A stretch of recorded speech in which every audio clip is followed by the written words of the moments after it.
Assalamualaikum warahmatullahi wabarakatuh. Baiklah, di sini kami akan memaparkan makalah kami yang berjudul Perekonomian Indonesia di Masa COVID. Alangkah baiknya sebelum kami memulai paparan makalah kami akan perkenalkan nama kami terlebih dahulu. Perkenalkan, nama saya Valensi Arienki, MPM 2018-01129. Dan rekan saya Selsa Nabela, NPM 2018-01-109.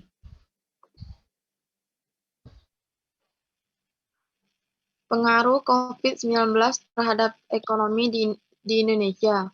Saat ini seluruh masyarakat dunia sedang ditakuti dengan perkembangan dan penyebaran virus COVID-19 yang begitu cepat menyebarkan ke berbagai negara di dunia. Tidak bisa dipungkiri sampai sekarang jumlah angka yang meninggal akibat COVID-19 semakin bertambah, begitu juga hal dengan jumlah yang positif COVID-19. Hanya menerapkan sistem lockdown yang ditetapkan oleh pemerintah, keadaan ekonomi Indonesia semakin lama semakin menurun. Bisa kita lihat di mana sekarang harga 1 USD sedang mencapai angka 16.000, yang di mana angka ini merupakan angka terburuk sejak 20 tahun lalu. Bahkan di saat terjadi krisis moneter di tahun 1999, 1 USD bahkan tidak mencapai 16.000, tidak begitu buruk, yang artinya bahwa dengan dampak lockdown sangat terasa bagi keadaan ekonomi bangsa dan tentunya ekonomi masyarakat hingga melewati krisis moneter 1999.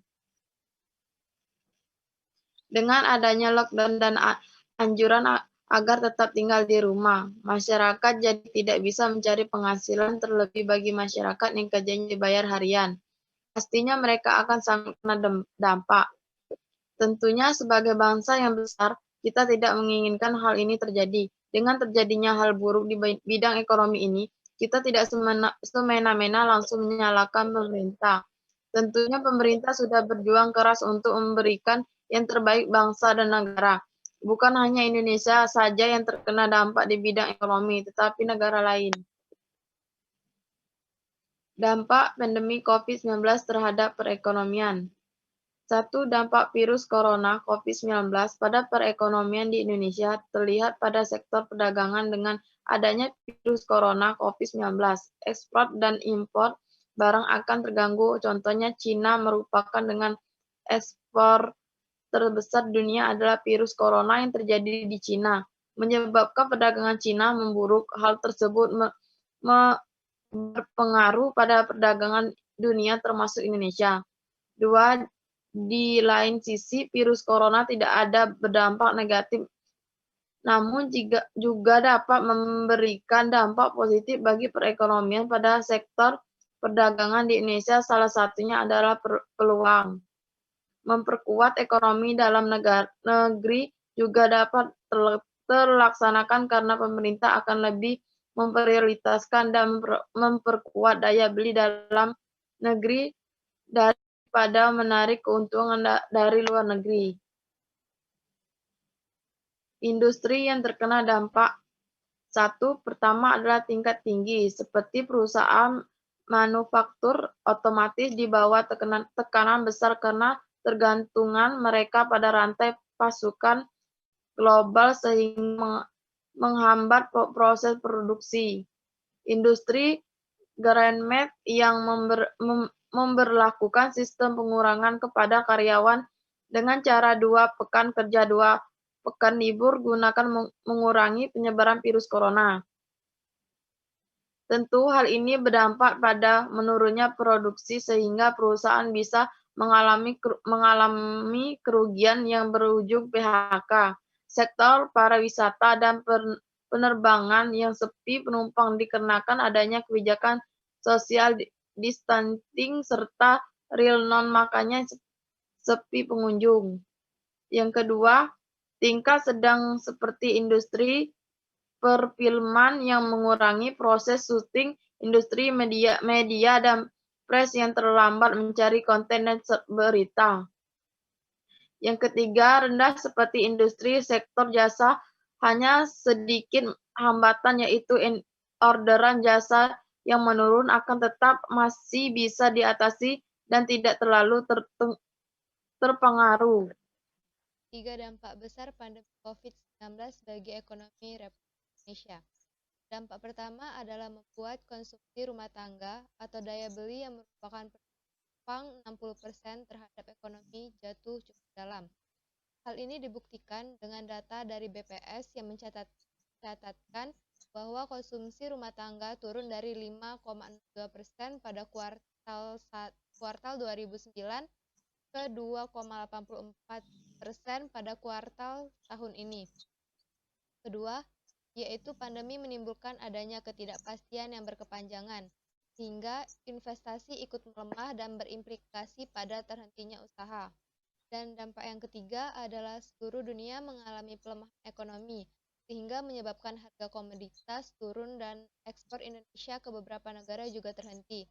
Menurut Suryo, gejolak ekonomi akibat COVID-19 menjadi momen yang bersejarah karena berdampak pada pengolahan keuangan negara, sehingga dilakukan perubahan APBN sebanyak 2 kali dan upaya pemulihan ekonomi nasional.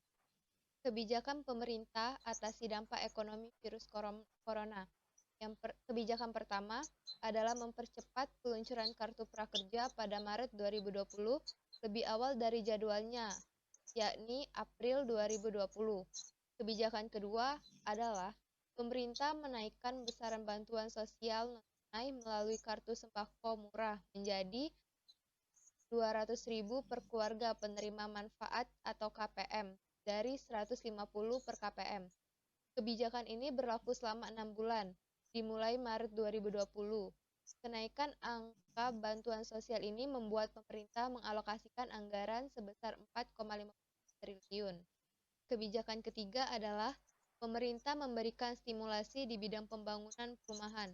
Pemerintah mengalokasikan sebesar 1,5 triliun subsidi dengan rincian 800 miliar untuk subsidi bunga dan 700 miliar untuk subsidi uang muka. Sehingga total akan ada tambahan 175 unit rumah bersubsidi yang dibangun. Kebijakan keempat adalah pemerintah merilis insentif untuk turis asing dan wisatawan domestik. Untuk membawa lebih banyak turis asing ke Indonesia, pemerintah mengalokasikan anggaran sebesar 298,5 miliar untuk insentif airlines dan travel agen, termasuk di dalamnya biaya sewa influencer. Kebijakan kelima adalah pemerintah mengutus PT Angkasa Pura I dan II atau Persero untuk mengangkat tarif pelayanan jasa penumpang pesawat udara sebesar 20% selama 3 bulan ke depan. Kebijakan ini pun berlaku di bandara-bandara yang berhubungan dengan 10 destinasi yang ditetapkan di atas. Total potongan yang harus diberikan korporasi adalah sebesar 265,6 miliar.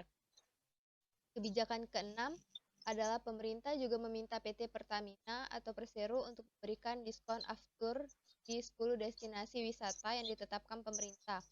Diskon aftur ini berlaku selama 3 bulan, berlaku sejak Maret 2020. Total diskon aftur yang harus dilakukan oleh Pertamina selama 3 bulan sebesar 265,5 miliar. Kebijakan ketujuh adalah pemerintah melakukan realokasi dana alokasi khusus atau DAK untuk kabupaten atau kota yang berhubungan dengan 10 destinasi prioritas pemerintah. Realokasi DAK akan dilakukan sebesar 96,8 miliar dengan perubahan status menjadi hibah pemerintah untuk 10 destinasi wisata.